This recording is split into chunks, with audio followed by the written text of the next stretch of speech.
მიმდინარე წელს ბათუმში კიდევ 4 ახალი პროექტი განხორციელდება. აჭარის განათლების სამინისტრომ თავისუფალი პროექტებისა და ახალი ინიციატივების მხარდაჭერის კონკურსში გამარჯვებულები გამოავლინა. ცხრა განაცხადიდან სპეციალურმა კომისიამ დაფინანსება 4-ს მისცა. საერთო ბიუჯეტი კი 55,800 ლარს შეადგენს. წლის განმავლობაში კონკურსში ჩართვისა და ახალი იდეების წარმოდგენის საშუალება დაინტერესებულ პირებს კიდევ 3-ჯერ მიეცემათ. დღესვე აჭარაში კინოხელოვნების განვითარების ხელშეწყობის პროგრამის ფარგლებში მხატვრული მოკლემეტრაჟიანი და დოკუმენტური ფილმების წარმოების მოსაპოვებლად სამინისტრომ კონკურსი გამოაცხადა. დოკუმენტური ფილმისთვის ერთ კინომწარმოებელს 25,000, ხოლო მხატვრული მოკლემეტრაჟიანი ფილმისთვის 10,000 ლარი გაიცემა.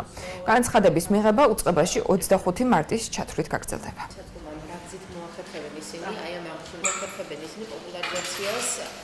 განსაკუთრებული მნიშვნელობა ენიჭებოდა ახალი თაობის, ახალი მიმართულებების, ექსპერიმენტული მიმართულებების წარმოჩენას. პრაქტიკამ გვაჩვენა, რომ 10,000 ლარის ფარგლებშიც იყო საინტერესო პროექტები წარმოდგენილი, მაგრამ როგორც განცხადებლების თან პირად საუბრებში გამოჩნდა, უმჯობესი იქნებოდა თუ კი შესაძლებლობის ფარგლებში გაიზრდებოდა ეს თანხა, რაც შემდეგ აისახებოდა პროექტის ღირებულებაში, არა მხოლოდ ფინანსური, არამედ აისახებოდა პროექტის მნიშვნელოვნება გაიზრდებოდა. იქიდან გამომდინარე, რომ კინოწარმოების პროცესი საკმაოდ ძვირი ჩდება და დიდ ხარჯებთან არის დაკავშირებული, გაიზარდა პროგრამის ბიუჯეტი და შესაბამისად დაფინანსების ოდენობაც. პრიორიტეტი მიენიჭება იმ პროექტებს, რომლებიც მაქსიმალურად უზრუნველყოფენ აჭარის რეგიონში არსებული ინფრასტრუქტურული და ადამიანური რესურსების გამოყენებას, ხელშეუწყობენ სტუდენტების ჩართულობას კინოწარმოების პროცესში, ექნებათ მოპოვებული დაფინანსების მაღალი მაჩვენებელი.